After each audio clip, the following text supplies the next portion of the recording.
When you're going away on holiday with your family, the last thing that you want to think about, worrying about putting on weight after doing all your hard work. And so I'm here to tell you how you can avoid weight gain on vacation, enjoy all those wonderful moments with your family, eat all the delicious food and indulge. So the thing that I find really common with my clients is they have this all or nothing mentality. They think that when they're at home and the routine's perfect, then that's when they can manage their health. But when they go on holidays, it's just too hard and it starts to fall apart. And the thing is that a healthy lifestyle doesn't have to have a specific structure. Just because you generally work out 4 or 5 times a week, or maybe you work out 2, or maybe you just food prep once a week, whatever it is, you can take some of those healthy habits and you can take them away with you on holidays. So instead of just throwing in the towel and not committing to it at all, you can make small, minor changes that make you feel better when you come back from your holidays, as you still got energy and vitality and you don't feel like you've just completely written it off.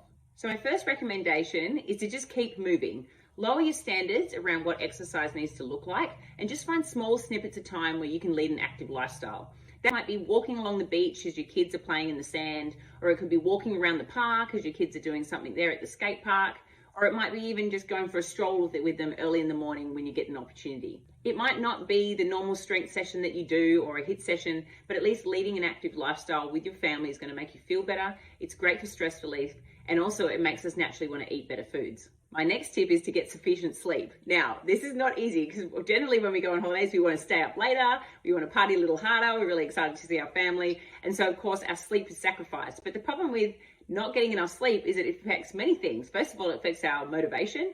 It affects the amount of cravings that we experience, and it affects our mental and emotional state. And we all know that generally the foods that we eat are linked to, of course, our cravings and our mental and emotional state. So not getting enough sleep is going to make you experience more cravings, and you're probably going to be likely to eat a lot more on the holiday. Something that works really well for me and for my clients is that I get everybody to schedule ahead. So what you do is you look across the couple of days that you're going to be away and you start to think, okay, what are the restaurants I want to go to? What are the cafes that I want to visit? Where's the pub that I want to eat at? What are those wonderful, delicious things that I want to indulge in?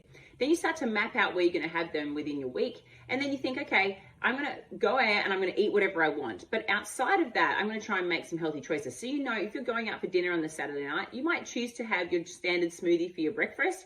And you might choose to have a lower carb lunch instead of going, you know, the big bacon and eggs and then the pies at the bakery with the cake on the side and then having the dinner and the chips and steak and all the hoo-ha that goes with it in the evenings as well. It's really good that if you start to see across your week, okay, these are the events where I'm going to go out and I'm going to indulge and I'm going to enjoy whatever it is that, you know, comes my way, then you're quite happy to make better decisions in other moments because you know that you've got plenty of wonderful things to enjoy coming up. And you're also prioritizing what it is that you really love and what deserves space on your plate. And you know that you're not missing out. My final tips around food are, wherever possible, try and carry some healthy snacks. So you might have some nuts or a piece of fruit or something like that in your handbag ready to go so you don't get to that point of starving. And the other tip is never skip meals. This is really common for people. They think, oh, I'm going out for lunch, so I'm going to skip my breakfast. I'm just going to wait for my lunch. I'm going to eat that there because I know there's going to be a lot of calories. I'm going to be eating chips and nibbles and all that sort of stuff.